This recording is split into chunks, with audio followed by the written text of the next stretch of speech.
তাহলে অবশেষে এটাই হতে চলেছে। আইপিএলে মুম্বাই ইন্ডিয়ান্সের যেমন টোটালি ভরাডুবি হয়ে গেছে, তেমনি টিম ইন্ডিয়ার আসন্ন টি-20 বিশ্বকাপে ভরাডুবি হতে চলেছে, শিওর শট হতে চলেছে। কেন বলছি?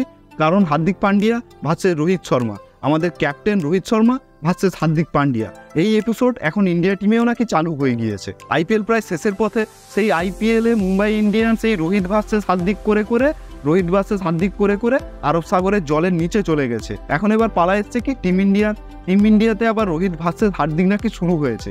রিসেন্টলি একটা রিপোর্ট প্রকাশ পেয়েছে, যে রিপোর্টটা কিন্তু চমকে দেওয়ার মতোই। আর রিপোর্ট থেকে যে তথ্যগুলো এসছে তার থেকে আরও পরিষ্কার হয়ে গেছে যে রোহিত ভার্সেস হার্দিক এপিসোডটা টিম ইন্ডিয়ার মধ্যেও চালু হয়ে গিয়েছে, আর তার ক্ল্যাশটা জলটা গড়তে শুরু করেছে, আর সেটা অনেক দূর গড়াতেও পারে। কি এমন রিপোর্ট বেরিয়েছে যার জন্য আমি এই কথা বলছি?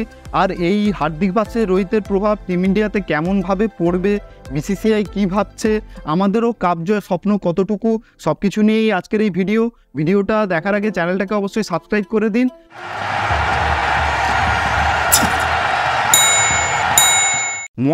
মনে পড়ে কি সেই 2007 সালের কথা? ওয়েস্ট ইন্ডিজে টিম ইন্ডিয়া বিশ্বকাপ খেলতে গেছিল, ক্যাপ্টেন ছিল রাহুল দ্রাবিড় আর কোচ ছিল গ্রেগ চ্যাপেল। এই গ্রেগ চ্যাপেলই আমাদের টিম ইন্ডিয়াকে পুরোপুরি শেষ করে দিয়েছিল। সৌরভ গাঙ্গুলিকে ক্যাপ্টেন্সি থেকে সরিয়ে রাহুল দ্রাবিড়কে ক্যাপ্টেন করেছিল। আর সেই ভাঙাচোরা টিম, একটা ইউনিটি ছাড়া টিম, যেই টিমের কোনো ইউনিটি ছিল না, বড় বড় সুপারস্টার থাকা সত্ত্বেও যাদের মধ্যে ইউনিটি ছিল না, তাদের নিয়ে বিশ্বকাপে গেছিল। আর ফলাফল কি হয়েছিল? 2007 বিশ্বকাপের ফার্স্ট রাউন্ডেই বাংলাদেশের কাছে হেরে টিম ইন্ডিয়াকে বিদায় নিতে হয়েছিল, লজ্জাজনক পরাজয় হয়েছিল। আবার কি সেই এপিসোড ব্যাক করতে চলেছে 2024 সালে? ক্যাপ্টেন রোহিত আর ভাইস ক্যাপ্টেন হার্দিককে নিয়ে যে ইস্যু শুরু হয়েছে, সেটা কিন্তু টিম ইন্ডিয়ার ইউনিটি ভেঙে দিতে চলেছে, বলতে গেলে তাই। রিপোর্ট বেরিয়েছে, যে রিপোর্টের কথা আপনাদেরকে ভিডিওর প্রথমে বলছিলাম, সেই রিপোর্টে কী ছিল? সেই রিপোর্টে বেরিয়েছে যে হার্দিক পান্ডিয়াকে নাকি ইন্ডিয়া টিমে রোহিত শর্মা চায়নি, অজিত আগরকর চায়নি। টিম সিলেকশনের সময় নাকি তারা হার্দিক পান্ডিয়াকে টিমে নেওয়ার চরম বিরোধিতা করেছিল, হার্দিককে নিতে চায়নি, তার বদলে অন্য কাউকে নিতে চেয়েছিল। কিন্তু শেষ মুহূর্তে উপরমহলের চাপের জন্য বা বিসিসিআইয়ের কোনো বড় কর্তার চাপের জন্য তারা হার্দিক পান্ডিয়াকে নিতে বাধ্য হয়েছে। এমনিতেই আইপিএলের শুরু থেকে, যখন থেকে রোহিত শর্মাকে ক্যাপ্টেন্সি থেকে সরানো হয়েছে, তখন থেকেই হার্দিক ভার্সেস রোহিত দ্বন্দ্বটা চলছে। হার্দিক পান্ডিয়া ক্যাপ্টেন অ্যানাউন্স হওয়ার পরেই মুম্বাই ইন্ডিয়ান্সের ফ্যান থেকে শুরু করে টিম ইন্ডিয়ার সমস্ত রকমের ফ্যান সবাই হার্দিকের বিরোধিতা করেছে। কেন রোহিত শর্মাকে সরিয়ে হার্দিক পান্ডিয়াকে ক্যাপ্টেন্সি করা হবে, এই নিয়ে অনেক কিছু ঘটনা ঘটেছে। স্টেডিয়ামে হার্দিক পান্ডিয়াকে বু করা হয়েছে। রোহিতকে কেন হার্দিক বাউন্ডারি লাইনে ফিল্ডিং করতে পাঠিয়েছিল, সেই নিয়ে অনেক বড় বিবাদও হয়েছিল, অনেক কন্ট্রোভার্সিও হয়েছিল। তারপর সেই এপিসোড চলতে থেকেছে, বারবার চলেছে। আর মুম্বাই ইন্ডিয়ান্স প্লে অফে ওটা তো অনেক দূরের কথা, অনেক খারাপভাবে নিজেদের আইপিএল শেষ করতে চলেছে, আর আইপিএলও শেষের পথে। কিন্তু এখন রিসেন্টলি সেই নতুন দ্বন্দ্ব মাথাচাড়া দিয়েছে, যে রোহিত শর্মা নাকি হার্দিক পান্ডিয়াকে টিমে নিতে চায়নি, উপরমহলের চাপে রোহিত শর্মা হার্দিক পান্ডিয়াকে টিমে নিতে চেয়েছে।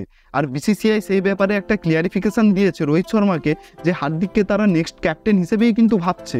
আর 2024 ওয়ার্ল্ড কাপে যদি রোহিত শর্মা যদি অসফল হয়, তাহলে মনে করা হচ্ছে যে রোহিত শর্মা টি-20 কেরিয়ার এখানেই শেষ হয়ে যাবে।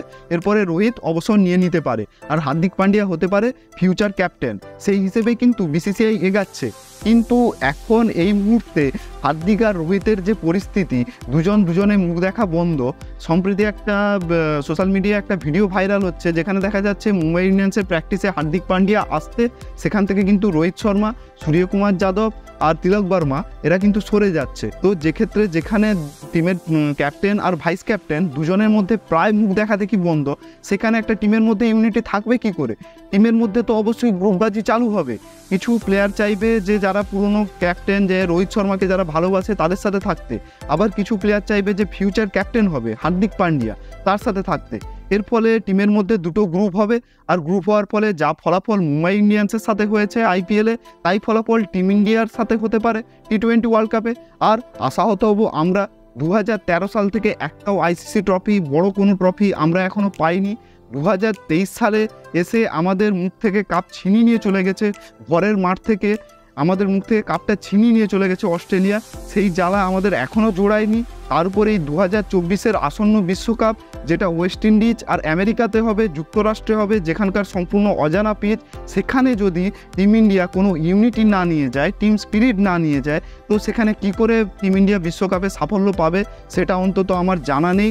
আপনাদের কি মনে হয় এইভাবে হার্দিক ভার্সেস রোহিত দ্বন্দ্ব আর কতদিন চলবে? আর এভাবে চলতে থাকলে টিম ইন্ডিয়া ভালো পারফরমেন্স দিতে পারবে কি না, টিমের মধ্যে কোনো প্রভাব পড়বে কি না, সব কিছুই আপনাদের কি মনে হয় কমেন্ট করে জানান। বিসিসিআইয়ের অবশ্যই কি স্ট্যান্ড নেওয়া উচিত সেটাও অবশ্যই জানান। প্রতিদিনই নতুন এপিসোড আসছে, প্রতিদিনই নতুন কোনো রিপোর্ট আসছে, প্রতিদিনই এই জলটা গড়াতে চলেছে যে হার্দিক ভার্সেস রোহিতের ফলাফল কি হবে। ক্যাপ্টেন আর নির্বাচক প্রধান অজিত আগরকরের বিরোধিতা সত্ত্বেও কেন হার্দিককে টিমে নেওয়া হলো বলে মনে হয়? আপনাদের কি মনে হচ্ছে কমেন্ট করে জানাবেন। ভিডিওটা ভালো লাগলে অবশ্যই লাইক করবেন আর চ্যানেলটাকে সাবস্ক্রাইব করে দেবেন। আসছি আবার নতুন ভিডিও নিয়ে, ততক্ষণের জন্য জয় হিন্দ, টাটা।